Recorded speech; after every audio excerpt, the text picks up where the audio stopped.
Okay, watch your groove on this one because I'm going to blow your mind. This is what's cool about math. Exponentiation in the real number system, you know what 2 to the 3 means. This is 2 times 2 times 2. This is 8. What you probably don't know is that this is a local version of it. Basically, exponentiation can be this, a to the b. Basically, these are sets, and this is called the cardinality of the set. And this is all the functions that b maps into a. This is the number of functions. This has so weird. It has nothing to do with numbers in a certain sense. And the reason why this is so cool is because there are other number theories. As you already know, complex number theory is not really real number theory. And there are number theories, hyperreal number theory, but probably something that you might see if you're a computer person going into discrete mathematics, you'll see von Neumann ordinals. There's ordinal arithmetic, where the ordinals go 1, 2, 3, 4, dot, dot, dot, and then they go to W naught, which is the first infinite ordinal, then W naught plus 1. It just keeps going and going and going, right? And so what you can do is you can, what is 2 to the omega naught? What would that even mean? And the way that this has meaning is it has meaning in assigning functions and sets. And if you're not a serious math person or you're not in any way interested in this, you still have to watch this because I'm going to put something on here that I'm going to slip into your final, and it's not in the book, and if you don't watch this, you won't get it right. So I want to prove that point that I just made to you, though. So you could probably skip over this part. When I shows up, you better turn it back on.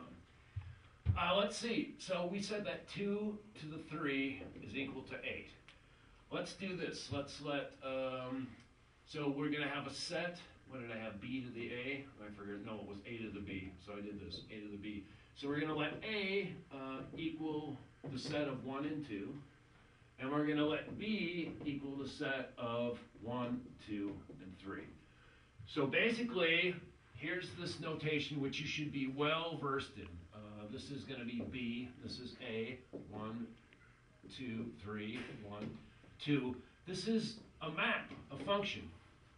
So how many different functions are there from 1, 2, 3 to 1, 2? Well, so the first thing is we can all just make them go to 1. So that's 1, right? We're going to do another one. This is B, this is A. Here's another function where it has to be different. 1, 2, 3, 1, 2. Well, an obvious choice here would be to make them all go to 2. 1, 2, 3. Here's another completely distinct function. This one's really done good. It's my last black one. Okay, I guess I'll go to blue. Let's look at this. 2, 1, 2, 3, 1, 2. So you're learning more than you think, I promise. Stay tuned, this is worth knowing. Okay, so we need to find a different one. Let's go 1 to 1, and then 2 and 3 to 2. Let's do another one. And you'll notice these are all different. They're all perfectly legitimate functions. 2, 3, oopsie, 1 and 2. So this time, I can go, let's see, we'll do 1 over to 1, 2 over to 1, and 3 over to 2. Perfectly legitimate function. Well, we got 4 now. So there's 4 more to go. I know you're impatient. Turn up the music a little bit while you watch me do this if you need to. 1, 2, 3, 1, 2. Okay, so this time we're going to have, use red. Let's let 1 go to 1, and let's let 3 go to 1, and 2 go to 2. You'll notice this is once again different. There's 5. There's B. There's A. Here's our function. 1, 2, 3, 1, 2. Now it's going to start getting hard to figure out what to send where, because it's already a mess. Well, 1 has been going to 1. Except for here, let's let 1 go to 2. So 1 goes to 2. The only other place where 1 went to 2, 2 and 3 went to 2. So this time I'm going to let 2 go to 1 and 3 go to 2. So this is still different than the rest of them. Here's B, here's A, once again, I'm going to let 1 go to 2. The last time 2 went to 1, so this time I'm going to let 3 go to 1 and 2 go to 2. So we got 1, 2, 3, 4, 5, 6, 7. That means there's 1 left, B to A. And 1, 2, 3, 1, 2.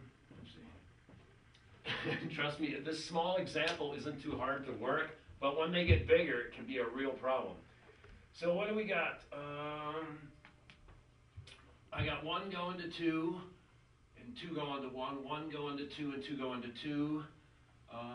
So clearly, I think 1 has to go to 2 here. 1 went to 1, 1, 2, 3, 4 times already, yeah. So now I have to figure out where 2 goes. Well, 2 went to 1, 1, 2, 3. So it went 3 times. Each one will go 4 times. So 2 goes to 1, and now I have to figure out if 3 goes to 1 or 3 goes to 2. And it looks like 3 goes to 1. Okay. So I'm going to check this in 1 last time. So 3 goes to 1, 1, 2, 3, 4 times. Okay, so this is it. This, amazingly enough, this is what 2 to the 3rd power really means. It's the number of functions from a set of 3 to a set of 2. And the reason why I pointed this out is because we're going to take it 1 level higher, and that is complex exponentiation. So how much time we have here, Mr. Produceman? Okay, so we got 2 minutes. I just want to set this up a little bit then. And once again, so here's the payoff for watching this. I'm going to put something here that is not in your book, but it is going to be on the test I give you if you're my students. If this is just some schmo using this for distance that I don't know, I have no idea what they will do. What is 0 plus I? I mean, so z is 0 plus I. How do we write this as r equals e, or r e to the I theta? Well, first off, the norm here is going to be 0 squared plus 1 squared square root is 1. So r is just 1. Where is theta? Well, theta, I is right here. So theta is 90 degrees.